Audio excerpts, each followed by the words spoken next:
अस्सलाम वालेकुम। 12वीं जमात का छठा सबक जिसका नाम है इस्तेमारियत नाबादियात के ख़िलाफ़ हिंदुस्तान की जद्दोजहद, जिसे इंग्लिश में इंडियन स्ट्रगल अगेंस्ट कॉलोनियलिज़म, ये सबक का दूसरा पॉइंट 1857 की जंग आज़ादी, इससे मुताल्लिक़ आज हम पढ़ने वाले हैं। इसके पहले के लेक्चर में हमने 1857 से पहले की जद्दोजहद के बारे में मालूमात हासिल कर चुके हैं। 1857 की बगावत को हिंदुस्तान की पहली जंग आज़ादी भी कहा जाता है। तो इसे शुरू करने की क्या वजूहात थी, किन वजूहात की बिना पर ये 1857 की जंग आज़ादी शुरू हुई, इसके बारे में मालूमात हासिल करना है और उसके हिंदुस्तानियों पर और अंग्रेज़ों पर क्या असरात हुए, इसके बारे में हमें इस पॉइंट में मालूमात हासिल करनी है। तो ये है आपका सबक का नाम आपकी स्क्रीन पर, नौआबादियाती निज़ाम के ख़िलाफ़ हिंदुस्तान की जद्दोजहद, और उसका दूसरा पॉइंट 1857 की जंग आज़ादी, फर्स्ट फ्रीडम स्ट्रगल ऑफ 1857। ये जो 1857 की जंग आज़ादी है, उसके पीछे क्या वजूहात थी।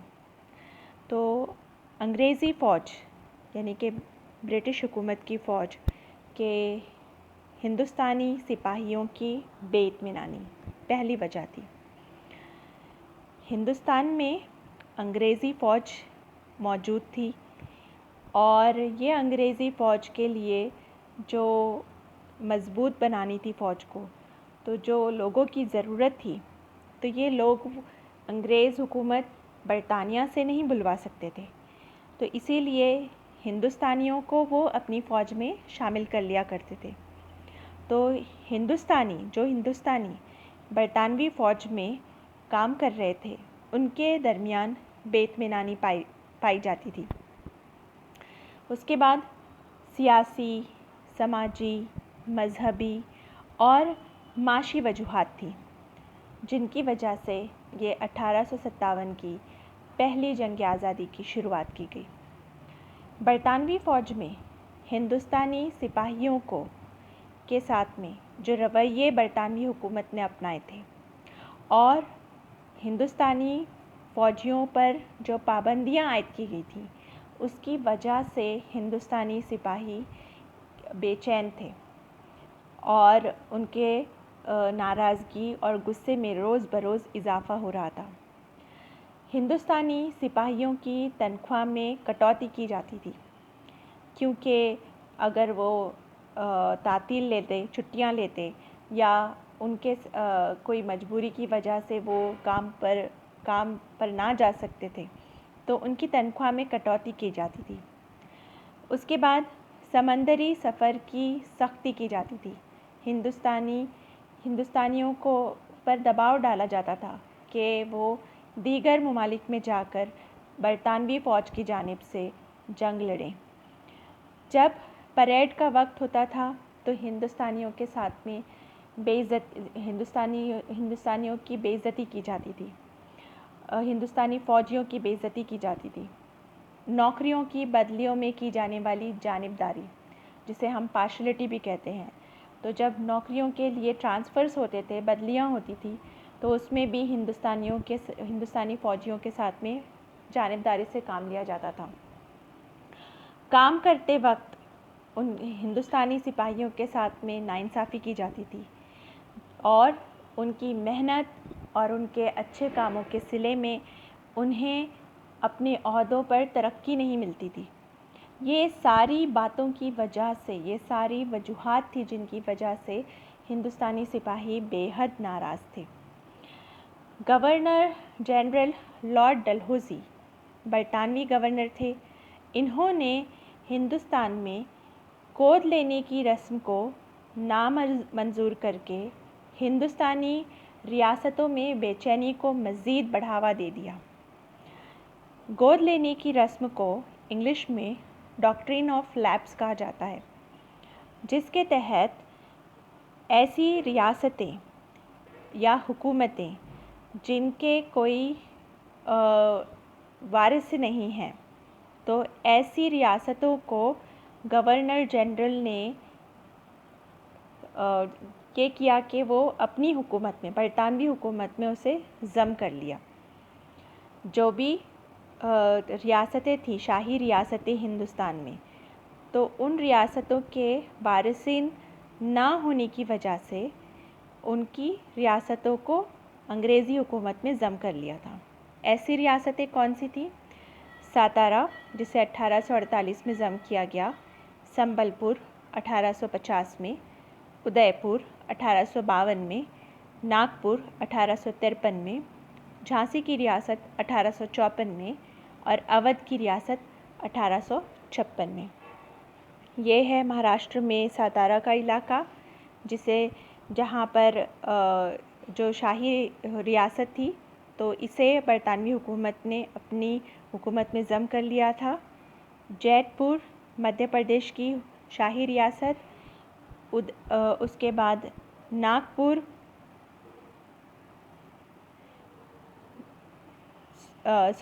संबलपुर जो कि मगरबी उड़ीसा और मगरबी छत्तीसगढ़ के दरमियान है, यहाँ पर शाही रियासत थी, तो उसे ज़म कर लिया गया। उसके बाद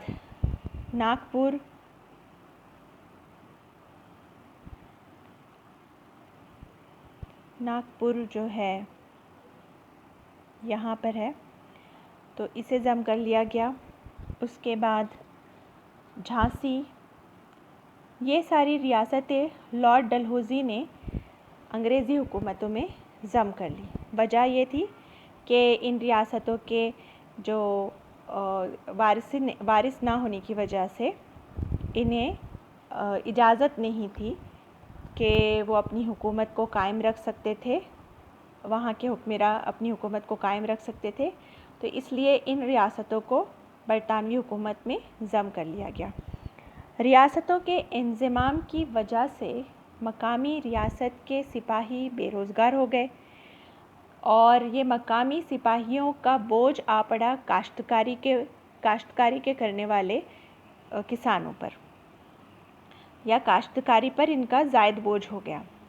हुकूमती कामकाज के लिए बरतानवी ईस्ट इंडिया कंपनी की हुकूमत ने हिंदू मज़हब में मदाखलत करना शुरू किया और ये बात लोगों को, हिंदुस्तानियों को पसंद नहीं आई, क्योंकि हर हिंदुस्तानी अपने वतन और अपने मज़हब से एक मख़सूस लगाव रखता है। तो इस वजह से हिंदुस्तानियों को ये बात अंग्रेज़ों की सही नहीं लगी कि वो उनके मज़हबी और सकाफ़ती रस्म रिवाज में मदाखलत कर रहे हैं। रियासतों के ज़म करने के साथ साथ अंग्रेज़ों ने जागीरें भी ज़ब्त कर लीं। इसलिए जो हिंदुस्तानी थे उनकी नाराज़गी में और ज़्यादा इजाफ़ा हो गया और ये मकामी लोगों की मकामी लोग जो थे उनकी तादाद में इजाफ़ा हो गया, जो अंग्रेज़ों के ख़िलाफ़ हो गए थे। हिंदुस्तानी रीति रिवाज, यहाँ की काश्तकारी का तरीक़ाकार और आबो हवा का ख्याल ना करते हुए हिंदुस्तान में मुख्तलिफ़ किस्म के लगान आयद किए गए। ये लगान जो थे वो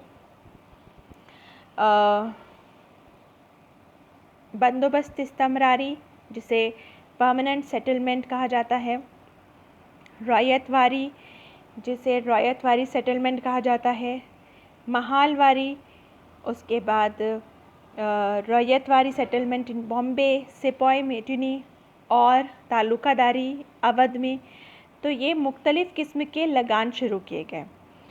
जो ज़मींदारी या इस्तमरारी कहा जाता है, बंदोबस्त इस्तमरारी कहा जाता है, ये जो लगान है ये बंगाल में शुरू किया गया 1793 में, जिसके तहत किसानों को अपनी ज़मीनों का 60 से 70% पैदावार लगान की सूरत में अंग्रेज़ हुकूमत को अदा करना होता था। रायतवारी सिस्टम जो है वो मद्रास में शुरू हुआ और बॉम्बे में शुरू किया गया 1835 में, जिसके तहत लोगों को अपनी पैदावार का 40% हुकूमत के ख़जाने में जमा करवाना होता था। महालवारी के तहत ये तय किया गया कि जो गांव देहात थे वहाँ पर कुछ अफसरान का तकर्रुर किया गया और उन पर ये ज़िम्मेदारी आयद की गई कि वो देहातियों से लगान वसूल करके हुकूमत के ख़जाने में जमा कराएंगे। देखिए यहाँ पर जो परमानेंट सेटलमेंट है उसका मतलब होता है बंदोबस्त इस्तमरारी, जिसे ज़मींदारी भी कहा जाता है, जागीरदारी भी कहा जाता है, इनामदारी भी कहा जाता है। सॉरी। लॉर्ड कॉर्नवालिस जो बरतानवी गवर्नर जनरल रहे हैं और जॉन शॉर्ट, इन दोनों ने मिलकर इसे बंगाल और बिहार में 1793 में शुरू किया था। रायतवारी इसे विंजेट एंड गोल्डस्मिथ ने बॉम्बे में 1835 में शुरू किया था। उसके बाद मद्रास और असम में भी इसे शुरू किया गया। और महालवारी, इसके लिए लंबरदार मुकर्रर किए गए जो गांव का मुखिया हुआ करता था और उस पर ज़िम्मेदारी डाली गई कि वो देहातों से लगान वसूल करके बरतानवी हुकूमत को जमा कराए। इसकी शुरुआत पंजाब से की गई थी। इससे ये लगानों से किसान कंगाल हो गए और अंग्रेज़ जो थे उनकी कंपनी, ईस्ट इंडिया कंपनी और ज़मींदार दौलतमंद होते गए। पहले किसान अपना लगान अशिया की शक्ल में अदा किया करते थे, लेकिन अब उन्हें नकद अदा करना होता था। फसल आए ना आए, लगान तो अदा करना था। कहत आ जाए तो किसानों के हालात ख़राब हो जाते। कहत, वबा की बीमारी का सबसे ज़्यादा नुकसान इंसानों और जानवरों को होता था। जब सूखा पड़ता तो पानी की दस्तयाबी ना होने की वजह से फसल नहीं उगाई जा सकती है। लोग जो हैं वबाई अमराज में ज़िंदगी की ज़रूरी अशिया भी हासिल नहीं कर सकते थे। इन हालात में बरतानवी हुकूमत हिंदुस्तानियों पर जुल्म तोड़ते थे ताकि वो लगान अदा कर सकें। तो इन सारे हिंदुस्तानियों के मसाइल को लेकर अंग्रेज़ बेरहम थे। पहले ये तसव्वुर था कि जिस किसान के पास जो ज़मीन होती थी और उसके पास जो जानवर हुआ करते थे जैसे गाय, बैल, दीगर जानवर, दीगर मवेशी, तो ये उसका असासा हुआ करता था और वो किसान ये चीज़ों को फ़रोख्त नहीं किया करते थे। लेकिन अंग्रेज़ों के बनाए गए इन लगान की वजह से अब किसान अपनी ज़मीनें फ़रोख्त करने लगे और जिसकी वजह से किसान और ज़्यादा मुश्किलात में मुलविस हो गए। कंपनी यानी कि ब्रिटिश ईस्ट इंडिया कंपनी ने ज़मीन को ख़रीदो फ़रोख्त की चीज़ बना दिया। अंग्रेज़ों ने नकदी फसलों पर ज़ोर दिया, यानी कि किसानों को कहा जाता कि वो नील की पैदावार करें, रबर की पैदावार करें, चाय की काश्त करें, जिससे कि अंग्रेज़ों को नकदी फ़ायदा हासिल होता था। ये काम करने उन्हें अनाज की पैदावार करने की ममानियत कर दी गई थी, तो जिसकी वजह से मज़दूरों के हालात निहायत खस्ता होते चले गए। बेरोज़गारी, बेचैनी, अदम एतमाद और महंगाई ने हिंदुस्तानियों के दिलों में और ज़्यादा अंग्रेज़ों के लिए नफ़रत भर दी और इन तमाम चीज़ों की वजह से, ये लगान की वजह से हिंदुस्तानियों का ज़िंदगी गुजारना मुश्किल हो गया। माशी इस्तेहसाल के साथ साथ मज़हब की तब्दीली, हिंदुस्तानियों के रीति रिवाजों के मुतालिक अंग्रेज़ों की पॉलिसी, इन तमाम बातों की वजह से हिंदुस्तानियों के दिलों में अंग्रेज़ों के मुतालिक बेचैनी में इजाफ़ा होता गया। 1856 में अंग्रेज़ों ने हिंदुस्तानी सिपाहियों को दूर तक मार करने वाली एनफील्ड बंदूकें और उसमें इस्तेमाल की जाने वाले कारतूस दिए। ये खबर फ़ौज में फैल गई कि कारतूस पर गाय और सूअर की चर्बी लगी हुई है। कारतूस को इस्तेमाल करने से पहले उसे मुंह से तोड़ना पड़ता था।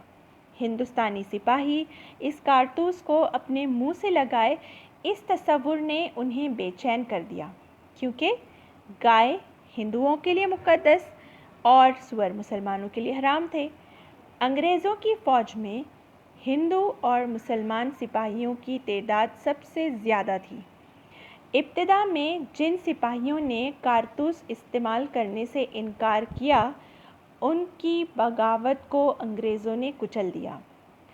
मार्च 1857 में ये मंगल पांडे, जो बारकपुर की फ़ौजी छावनी में थे, उन्होंने इस बगावत को हवा दी और अंग्रेज़ों ने मंगल पांडे को गिरफ्तार करके फांसी की सज़ा दे दी।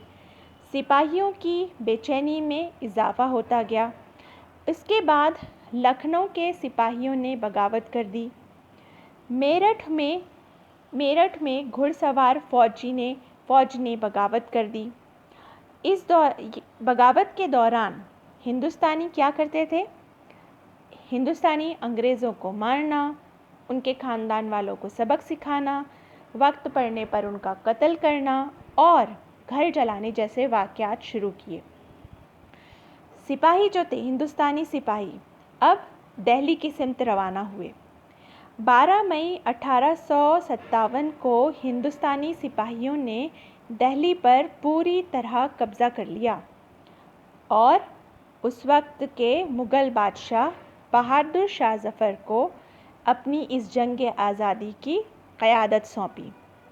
हिंदुस्तान के बादशाह के तौर पर उनके नाम की तायद की गई है। बहादुर शाह ज़फ़र को शहंशाह हिंदुस्तान बनाया गया। 1857 की बगावत की क़यादत मुग़ल बादशाह के हाथों में दे दी गई। इस बगावत में इनकी मदद के लिए आगे आए नाना साहब पेशवा, तात्या टोपे, रानी लक्ष्मीबाई, बेगम हज़रत महल, मौलवी अहमदुल्ला, कुंवर सिंह और सिपह सालार बख्त ख़ान। इन सब ने मिलकर बहादुर शाह ज़फ़र की हिंदुस्तान की पहली जंग आज़ादी में मदद की। दिल्ली, कानपुर, लखनऊ और झांसी और मगरबी बिहार के इलाकों में ये बगावत भड़क उठी। दिल्ली की हिफाजत की ज़िम्मेदारी बख्त ख़ान ने अपने कंधों पर ली। ये वो जगह हैं जहाँ पर हिंदुस्तान की पहली जंग आज़ादी को शुरू किया गया। बारकपुर मंगल पांडे ने शुरू किया। ये हिंदुस्तानी सिपाही थे जो बरतानवी फ़ौज में काम कर रहे थे। जगदीशपुर, यहाँ पर बगावत कुंवर सिंह ने शुरू की। रांची, यहाँ के जो ज़मींदार थे, उन्होंने बगावत शुरू की। फैज़ाबाद, मौलवी अहमदुल्ला ने बगावत शुरू की। लखनऊ, बेगम हज़रत महल ने बगावत शुरू की। शाहजहाँपुर, मौलवी अहमद शाह ने हिंदुस्तान की पहली जंग आज़ादी के लिए बगावत शुरू की। कानपुर, नाना साहब पेशवा ने बगावत की। बरेली, बख्त ख़ान ने बगावत शुरू की। मेरठ, यहाँ पर हिंदुस्तानी सिपाही जो बरतानवी फ़ौज में काम कर रहे थे, उन्होंने बगावत शुरू की। दिल्ली, मुग़ल बादशाह बहादुर शाह ज़फ़र, इन्होंने बगावत शुरू की।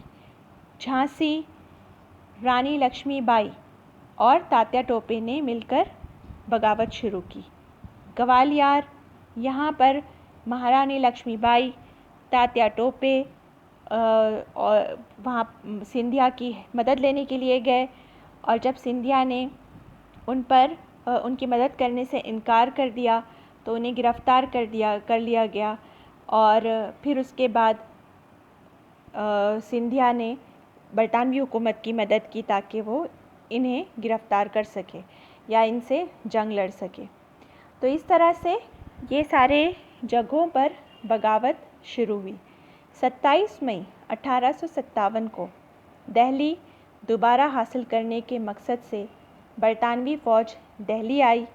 दिल्ली को दोबारा हासिल करने के लिए अपनी पूरी ताकत लगा दी बरतानवी हुकूमत ने, और इस जंग में ब्रिगेडियर जॉन निकोलस, जो बरतानवी ब्रिगेडियर था, ये मारा गया।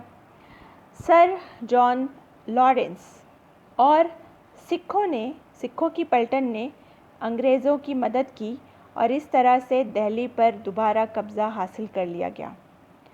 ब्रिटिश जनरल हडसन ने बहादुर शाह ज़फ़र को गिरफ़्तार किया और उन्हें गिरफ़्तार करके म्यांमार यानी बर्मा, जिसे हम आज बर्मा के नाम से हम जानते हैं, उसका कैपिटल रंगून, यहाँ पर उन्हें रवाना कर दिया, जहाँ पर बहादुर शाह ज़फ़र ने अपनी बकिया ज़िंदगी गुजारी और सन 1862 में बहादुर शाह ज़फ़र का यहाँ इंतकाल हो गया। इससे कबल अयोध्या, लखनऊ और शुमाल मगरबी इलाकों में बगावत तेज़ी से शुरू हो गई। अलीगढ़, इटावा, यहाँ आप नक्शे में देख सकते हैं, अलीगढ़, इटावा, मथुरा, लखनऊ, बरेली, आज़मगढ़, फैज़ाबाद, कानपुर, झांसी, ये सारे इलाके उत्तर प्रदेश में हैं। और अहमदाबाद, यहाँ पर बेचैनी आग की तरह फैल गई। पंजाब में जालंधर, उसके बाद लुधियाना, मुल्तान, सियालकोट, यहाँ पर सिपाहियों ने बगावत को फ़ाल बनाया। ये उस वक्त का नक्शा है जब हिंदुस्तान और पाकिस्तान एक ही मुल्क हुआ करते थे। वस्ती सूबा यानी कि मध्य प्रदेश में ग्वालियर, इंदौर, महू और सागर, ये इलाकों पर बगावत शुरू हुई और इसी तरह के वाक़यात हुए। और राजस्थान में नसीराबाद की फ़ौजी छावनी में बगावत शुरू हुई।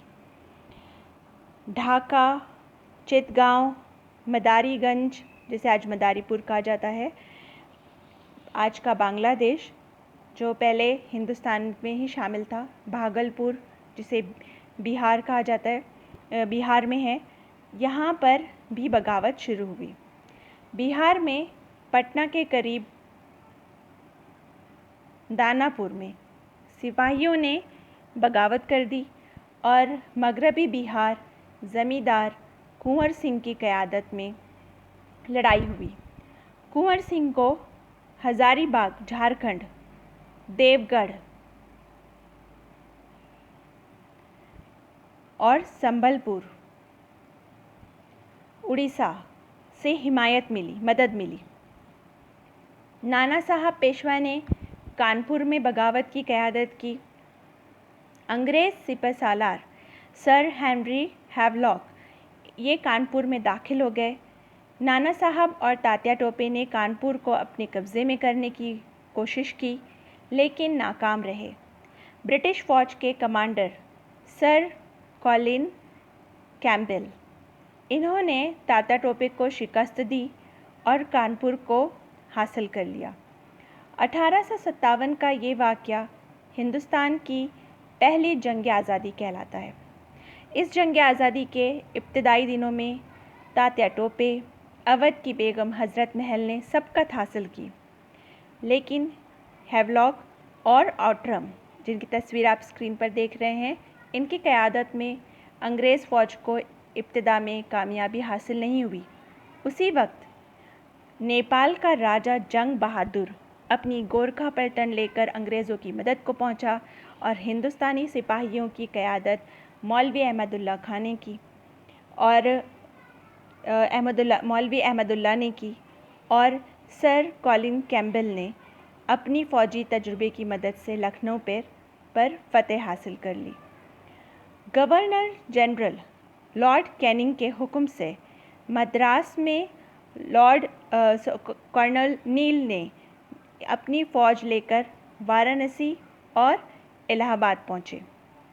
ये वाराणसी, जिसे काशी, बनारस, अभिमुक्ता, आनंदावन, रुद्रवासा ये नामों से जाना जाता है, और इलाहाबाद में पहुँचे कर्नल नील ने हिंदुस्तानी सिपाहियों की गोलीबारी का जवाब तोपों से दिया। कत्ल करना, फांसी पर लटकाना, उन्होंने ऐसे मजालिम का मुजाहरा किया। वाराणसी की बगावत की खबर सुनते ही इलाहाबाद के सिपाहियों ने भी बगावत कर दी। यूरोपियों से बदला लेने के लिए उन्हें मारा गया। उस वक्त कर्नल नील इलाहाबाद पहुंच गए और हिंदुस्तानियों का कत्लेआम शुरू कर दिया। अंग्रेज़ों ने जुल्म की इंतहा कर दी। झांसी में हिंदुस्तानी सिपाहियों ने अंग्रेज़ों के खिलाफ बगावत कर दी। तात्या टोपे, नाना साहब पेशवा की मदद से झांसी की रानी लक्ष्मीबाई की क़यादत में सभी बागी मुनज़्ज़म हुए। अंग्रेज़ अफसर सर ह्यूरोज़ इन्होंने झांसी का मुहासरा किया। तात्या टोपे रानी लक्ष्मीबाई की मदद को पहुँचे, लेकिन ह्यूरोज़ ने उन्हें शिकस्त दे दी। अंग्रेज़ों ने झांसी को फतह कर लिया और झांसी की रानी जंग में शहीद हो गई। ग्वालियर के सरदार मानसिंह ने तात्या टोपे को धोखे से अंग्रेज़ों के हवाले कर दिया और तात्या टोपे को 1859 में फांसी दे दी गई। उसी दौरान नाना साहब पेशवा, बाजीराव दुअम की बीवी और उनका पोता राव साहब नेपाल चले गए और हमेशा के लिए वहीं क़याम पजीर हो गए। महाराष्ट्र में सातारा के रांगो बापूजी गुप्ते, इन्होंने बगावत की नाकाम कोशिश की। गुप्ते के हिमायतियों को सज़ा दे दी गई और नरगंद रियासत के बाबा साहब भावे ने 1858 में बगावत की। बम्बई में साजिश का पता चलते ही अंग्रेज़ों ने साजिश करने वालों को तोपों से उड़ा दिया। खानदेश में भीमा नायक, कजार सिंह नायक ने 7 लाख सरकारी ख़जाना लूटा। अम्बापानी, जलगांव में भील और अंग्रेज़ों के दरमियान लड़ाई हुई, जिसमें भीलों को शिकस्त हुई। कई भीलों को कैद कर लिया गया। बहुत सारों पर कोर्ट केस चलाए गए और फिर उन्हें फांसी की सज़ा दे दी गई। कोल्हापुर में बगावत की खबर पहुंचते ही पहले सीताराम जी सरसाट ने सरकारी ख़जाना लूटा और जंग आज़ादी में हिस्सा लेने के लिए सिपाहियों को इकट्ठा करना शुरू किया। उनको हिमायत देने की गर्ज से कोल्हापुर रियासत में चिमाजी साहब ने बागियों की क़यादत करने की शुरुआत की। धारवाड़, कोल्हापुर और बेलगाम जिसे बेलगावी भी कहा जाता था, यहाँ पर बगावत में मदद हासिल हुई।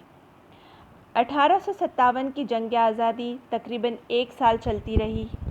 दिल्ली, मेरठ, कानपुर, लखनऊ, ग्वालियर वगैरह मकामात पर हिंदुस्तानी सिपाहियों की तादाद तकरीबन 1 लाख थी। इनमें हथियारों, दलेरी, शजाअत और बहादुरी की कोई कमी नहीं थी। फिर भी इस जंग में हिंदुस्तानियों को शिकस्त हुई।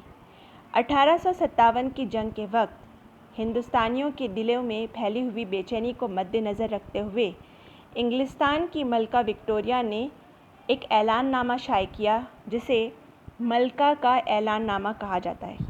ये है क्वीन विक्टोरिया की तस्वीर आपकी स्क्रीन पर, और ये इंग्लैंड है जहाँ की ये मलिका थी, और इनका ऐलाननामा, जिसे क्वींस प्रोक्लेमेशन भी कहा जाता है, तो इस ऐलाननामे में उन्होंने हिंदुस्तानियों के सामने कुछ वादे किए। इन वादों में उन्होंने कहा कि हिंदुस्तानी रियाया में नस्ल, मज़हब, ज़ात और मकाम पैदाइश के लिहाज से कोई भी फ़र्क नहीं किया जाएगा। इसके अलावा मुलाज़मतें काबिलियतों की बुनियाद पर दी जाएंगी। मज़हबी मामलात में मदाखलत नहीं की जाएगी। रियासतों के साथ जो वादा किया गया है उस पर अमल आवरी होगी। रियासतों को ज़म नहीं किया जाएगा वगैरह वादों को ऐलाननामे में शामिल किया गया। हिंदुस्तान पर भी इस वाक़े के गहरे नताइज रूनुमा हुए। इलाकाई वफ़ादारी की जगह कौमी जज्बे को अरूज हासिल होने लगा। अंग्रेज़ों के ख़िलाफ़ इस्तेमाल किए गए हथियारों का रास्ता काफ़ी नहीं था, इसलिए नए रास्तों की तलाश की ज़रूरत हिंदुस्तानियों को महसूस होने लगी।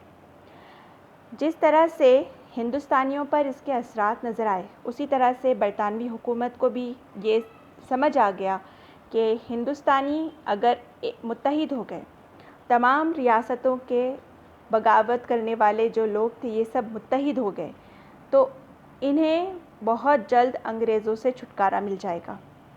और इसी चीज़ को समझने के बाद अंग्रेज़ों ने हिंदुस्तानी मुत्तहिद ना हो इसलिए फूट डालो और हुकूमत करो की पॉलिसी अपनाई, और इस तरह से उन्होंने हिंदुस्तानियों को कमज़ोर करने की एक बार फिर कोशिश की। तो अगले पॉइंट में हम पढ़ेंगे कि हिंदुस्तानियों ने देखा कि हथियार से जब कोई बात नहीं बन रही है तो उन्होंने दूसरा कौन सा रास्ता इख्तियार किया जिसकी वजह से वो आज़ादी के करीब हो गए। तो आप सबको ये लेक्चर कैसा लगा आप हमको कमेंट करके बताइएगा, और हमारे चैनल को सब्सक्राइब करिए ताकि आपको न्यू लेक्चर्स मिलते रहें। आपको इस लेसन की PDF फाइल हम व्हाट्सएप ग्रुप पर शेयर कर देंगे और वहाँ से आपने क्वेश्चन आंसर्स कंप्लीट कर लेने हैं। Thank you.